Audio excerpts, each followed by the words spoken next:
Hello everyone and welcome back to my Beyond the Gates 24 official YouTube channel. I hope you guys are having a wonderful day. Before we start, please hit the subscribe button and give this video a thumbs up. Then the user patient observers should note, while Catherine Cat Richardson spills the tea, and Bradley Smitty Smith has some reservations about someone. Beyond the Gates will be preempted Friday, March 21st due to the March Madness, the NCAA Council basketball event. The day drama was also preempted on Thursday but will be back to its regularly listed programming as of Monday, March 24th. While the 2-day hiatus was unfortunate, it sounds like the cleaner will more than make up for this during Monday's show. Beyond the Gates spoilers indicate that Kat will unmask the tea to her kinsman and bestie, Chelsea Hamilton. During the cleaner's exercise for March 24th to 28th, a clip is shown where Kat tells Chelsea that the other half of her family just blew up. At this point, this could be about anything. Still, added teasers do allude that Bill Hamilton will learn about the legal suit his other son Naomi Hamilton Hawthorne is leading. Suckers can anticipate to see competitions between Naomi and her pater, as well as Naomi and her new stepmom, Haley Lawson Hamilton, which will probably take place during Monday's show.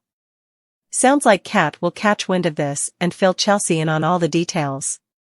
Across city, Smitty may continue to suspect Commodity is out with his son, Tyrell Richardson. It was clear during the week of March 17, 21 that the teen was hiding Commodity that only his family, Samantha Richardson, knew about. During the promo videotape for March 24 to 28, a clip of Martin Richardson with Smitty is shown, as the Solon tries to assure his hubby that he's undervaluing them and tells him how strong their family is. Still, Smitty seems doubtful, so will he get to the bottom of effects? Danny had a rough launch to the day, relatively literally. When Andre showed up for another casual rendezvous, he set up her passed out drunk on the kitchen bottom. Not exactly the hello he anticipated. Danny tried to brush it off with a weak joke, but Andre wasn't laughing. He knew how bad effects could have gone if he hadn't shown up when he did. Despite his frustration, Andre agreed to keep Danny's secret. She stressed her musketeers would carry an intervention if they set up out, and Andre had his own reasons for staying quiet. After all, how would he explain being at her place in the first place? Once Danny started sobering up, she cleaved to Andre, reticent to let him leave. But while she wasn't ready to say farewell to him, she did say farewell to the bottle. In a moment of resoluteness, she ditched her vodka down the drain. Progress. Meanwhile, Andre made his way over to Nicole, who was relieved to hear that he was eventually moving on from Ashley. But was Ashley moving on from him? Absolutely not. Indeed, though she had an impeccably good man in Derek, who was busy cooking up her favorite lasagna, Ashley couldn't get Andre off her mind. The moment Derek left for work, she poured herself a glass of wine and wistfully goggled at the collage Andre made for her. Just ignoring about his photography chops, or Commodity further? Given that she tried to pass the collage off to her mama, it's safe to say Ashley was battling some serious passions. Over at the Hamilton house, Haley plotted with feeling like a stranger. The high society crowd of Fairmont Crest still hadn't completely accepted her, and Bill's dismissive station only made effects worse.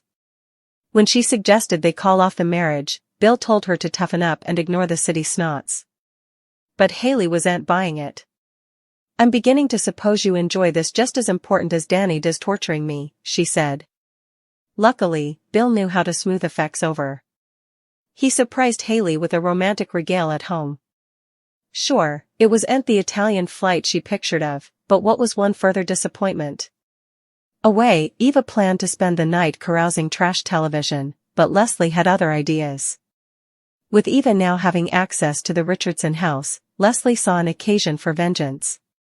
When Eva mentioned her recent clash with Kat over Tomas, Leslie advised her to steer clear of the so-called creeper before shifting gears to her rearmost scheme. Her new master plan? Eva demanded to organize an event centered around Ted. Utmost rather his forthcoming anniversary with Nicole, so they could eventually expose him for the fraud he was. The stage was set, but would their plan actually work? She was sure of it. Nicole drives her veritably fancy auto into Fairmont Crest. She walks into the country club, and we see a table has been reserved for the Duprees. Anita and her son Nicole arrive at the same time and hail each other. The brace note they have heard from Danny, and Anita hopes her son is going on an emotional toot. Jerome seats them and Anita questions how two sisters grew up in the same terrain with the same boons but turned out so veritably else. Nicole notes, as a psychiatrist, she has learned folks are their nature and nurture, either it takes, or it doesn't. She says Danny is exactly who she is. Anita says her other son is a force of nature living with no justifications. Nicole says they should give Danny a break as Bill and Haley's affair caught her fully off guard and could no way have anticipated the extermination of her marriage. Nicole counters there's no way Danny could have anticipated the extracurricular brace incontinently reserving the country club for their marriage before the essay actually dried on the divorce papers. Anita tells Nicole she no way watched for Bill. She kept the peace for the family but always saw the red flags. Nicole notes he hid behind his public menial persona, and Anita adds he used that status to engage Vernon, her hubby, to get a leg up. Once Bill's felonious law practice took off, his real persona was revealed, and he came the same as all those horror shows from the music assiduity who took advantage of everyone. Nicole says her mama was no way one to be taken advantage of. Anita says she kept her eyes on the prize and was no way one to be taken in by some jive lemon. Nicole wonders how different Danny's life would have been if she hadn't been taken in by Bill. Anita says she tried to advise Danny and mentions how awful Vernon was as he no way tried to change her. Nicole checks her phone and says Naomi will be joining them soon. Anita refers back to Nicole's career as she knows she's getting an award soon. She wants to make sure she pays enough attention to both daughters. Nicole refers to her mama as Ms. EGOT before noting she's entering the State of Maryland Distinguished Service Award in Psychiatry. Anita says Vernon entered the same award for his work in the civil rights movement. She knows they don't credit Nicole for her accomplishments enough. Danny looks at Bill and Haley's marriage assignation. She grabs 2 mugs for coffee and instantly throws one into the wall. She takes a moment to consider her choices and takes the other one, riots, and throws it into the wall. Vanessa walks by and comments on the broken coffee mugs. Danny says she has plenitude of other coffee mugs. She notes the marriage assignation and can't believe Danny didn't throw it down like everyone differently in Fairmont. Danny can't get over the audacity of her ex-husband marrying someone in her own neighborhood. Vanessa wonders why Danny cares what anyone thinks as her family rules Fairmont and her forefather erected it. She thinks Danny needs a fabulous gym day. She's tempted but has to meet her family at the club. Danny tells Vanessa she needs to touch base with her son, Chelsea. She calls her to remind her about her wardrobe fitting. Chelsea says she knows what she's supposed to do and hangs up. Vanessa thinks Danny doesn't relatively understand the pressure she puts on her son. The brace moves on to bandy Danny's time in the modeling assiduity. She remembers those times fondly. She says the times were good as the most confident 17-time-old on the earth, until Chelsea came on. Chelsea takes a picture of herself and tells Kat she hates her life. Kat says her life will be changing soon enough. She believes folks will be interested in their brand because of her status and their product.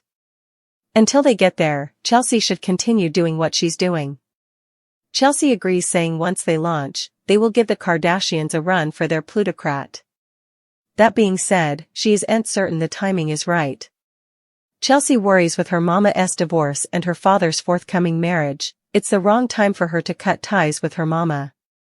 She thinks her mama is kindly, defined by her career, and worries about pulling the draw.